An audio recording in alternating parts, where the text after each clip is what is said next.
Oprah Winfrey, Tyler Perry, Steve Harvey, Kevin Hart. So everybody that Katt sat right here and told you about, everything he was saying was on the up and up. No one's saying he's lying. I can't wait to see your next interviews with those people. They ain't coming on now, Mo. In January 2024, Katt Williams sat down on Club Shay Shay and said things nobody in Hollywood is allowed to say. He named names. He described rituals. He called out billionaires, rap moguls, and A-list celebrities. The internet laughed. The industry called him crazy. But then, November 2025 happened. Is it easier to be quiet? For who? Anyone. It's easier for my enemies to be quiet. Where's my camera? Yeah. Just be quiet. Just shut up. And I'll pass right by. Yeah. I just had to say that. Trump signed the Epstein Files Transparency Act. The DOJ dumped 3 million pages. And buried inside those files? Every single name Katt Williams had warned us about. Today, we go through all of them. Their history, what the files actually say, and who is still walking around untouchable right now. For 2 decades, Katt Williams was one of the most blacklisted men in Hollywood. Brilliant comedian. Multiple arrests. Media painted him as unstable and bitter. Every time he opened his mouth about the industry, he got canceled. But on January 3rd, 2024, he sat down with Shannon Sharpe on Club Shay Shay and changed everything. He named Oprah, Tyler Perry, Steve Harvey, Kevin Hart. He described what powerful men do behind closed doors. He smiled doing it. And he dared anyone to call him a liar. And I'm just trying to figure out why. Why does everyone have such a vested interest in seeing Katt Williams take the fall for this or go down for this or be responsible for this or set it up or done this or done that? And the only thing that makes sense to me is oh, y'all want him to be bad because Diddy is still in jail. Rock Nation is looking really bad. And all of you Shluminati people, you're all looking real bad right now. So y'all need the people that pointed it out to look even worse, don't you? That's what makes sense to me. That's what I see. And it's kind of disgusting. The people who called him crazy, their names are now in government documents. The people who tried to silence him, they're the ones being investigated. Katt Williams didn't lose. He was just early. Now, the name that broke the internet when the files dropped. In your thoughts on Donald Trump and what it means for what it means for mass incarceration. You know what? This is the labor of love for Jay. No, I know. And as a result, he's my friend. We're going to talk about that and nothing else. Then can I ask you about mass incarceration? Do you think the movement is... Sean Carter, Jay-Z, billionaire, married to Beyonce, cultural icon. For decades, untouchable. The Epstein files changed that. An FBI crisis intake form, filed 2019, released November 2025, contains testimony from an anonymous woman. She claims that in 1996, she was abducted, drugged, and woke up in a room with Harvey Weinstein and Jay-Z. She named Pusha T as the person who set it up. No charges filed, no formal investigation launched. But here is what Katt Williams described, years before any files were released. And I would watch them all go up there. And, they would be thinking I'm coming later. I would just be on the car having a grand old time, smoking and laughing and watching everybody who's going. And so you can't tell me what goes on because 5 hours later I'm still in the parking lot when they come down.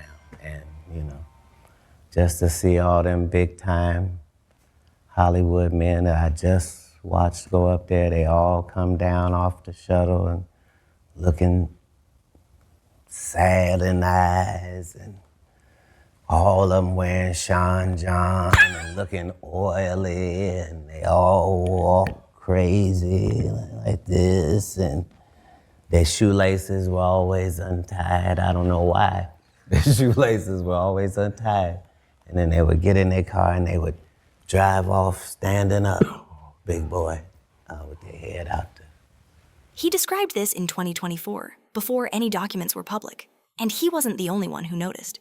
If you take people like Jay-Z and fucking Pusha T, they They made their living killing our people. So how the fuck they gonna stand up for our people? You know what I'm saying? But we forget that because we love Jay-Z's music so much. We love Push's music so much, right? But you think they would ever, oh, Beyonce had the best fit for somebody else?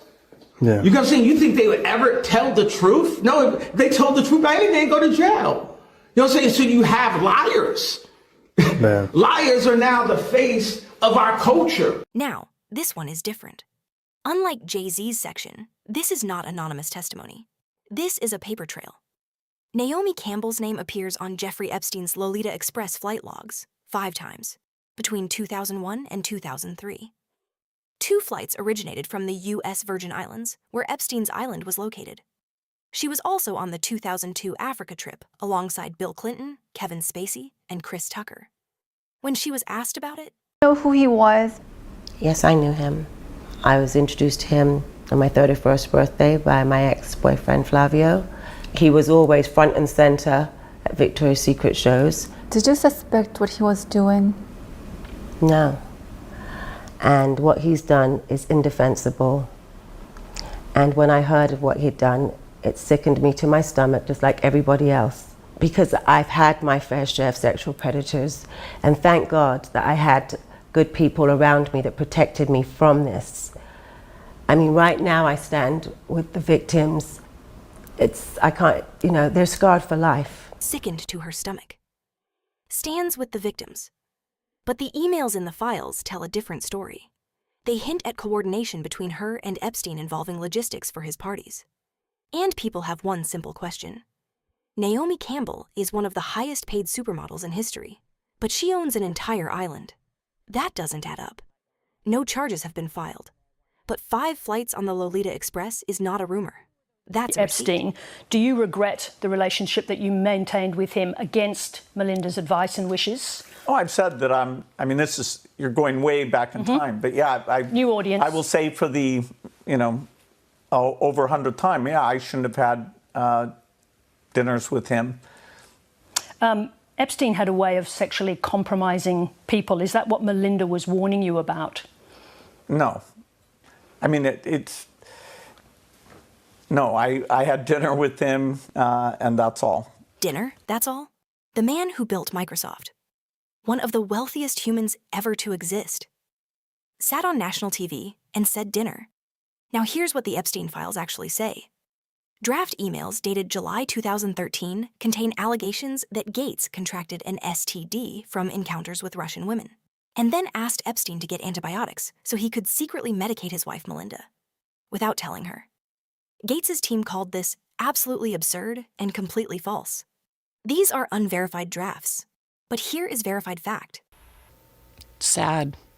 Just unbelievable sadness. No girl. I mean, it's beyond heartbreaking, right? I remember being those ages, those girls were. I remember my daughters being those ages, right?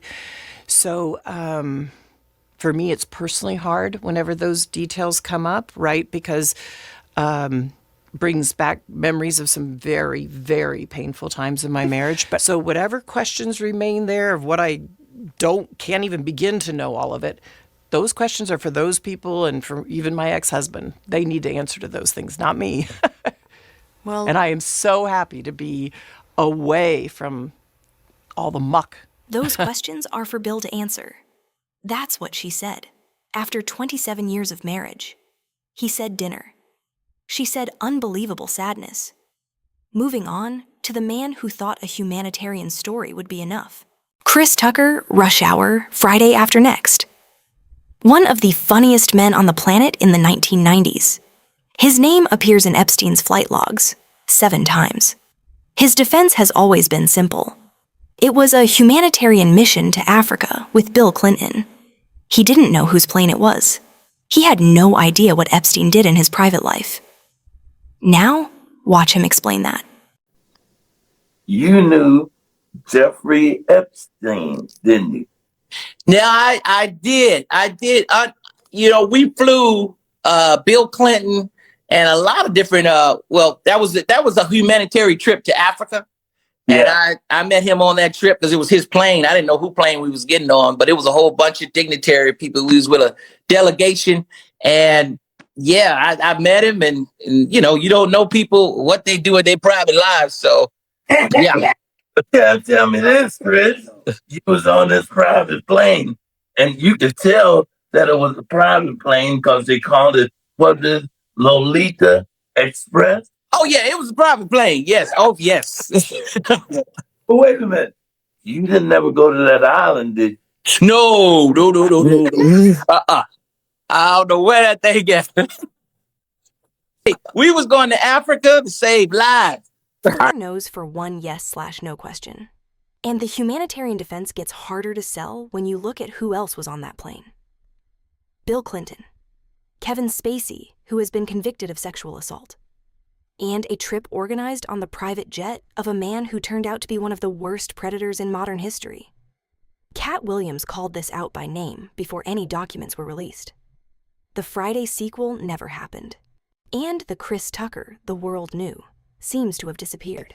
This is truly Babylon if this is the case. And so I would never speak out about it too much because I didn't want people to be like, what the fuck are you talking about? Like, there's no way. Like, the fuck is Pizzagate and all of this shit? If somebody told you about the Epstein shit and you'd be like, man, come on now. This billionaire is really taking, and what, because I don't want to fuck it up, but someone that worked for him, even on the child protective services side, was actually snatching those kids that were supposed to be missing kids and providing them to, like, that shit in itself sounds fucking ridiculous. He was selected, just like Diddy was selected. Question is by who? Now, for many years, I minded my business about a lot of things, but a lot of things came to me. I heard a lot of things. It wasn't until I couldn't ignore it anymore because I realized this ain't going nowhere. And then when I started seeing exactly how dangerous things have become, it was very simple. It's either you're going to speak up or they're going to keep getting away with it. The people that get rewarded are the people that keep the secrets, the people that are quiet, and the people that lie for them. The people who get a pass are the people who pretend that like they don't know what's going on. And then the people that speak up are the people that, you know, get persecuted, get framed, get trashed, you know, are forced to go broke. Persecuted, framed, trashed, forced to go broke. That's the playbook. And it's what they tried to do to Katt Williams. Jay-Z, Naomi Campbell, Bill Gates, Chris Tucker, these aren't isolated incidents. They're nodes in the same network. A network that spent years making sure people like Katt Williams looked crazy. The Epstein files didn't create this story. They just made it impossible to ignore anymore. The question now is simple. Will anyone face consequences? Or will the system protect its own the way it always has? Drop your answer in the comments. And if you think there are names we missed, you already know what to do.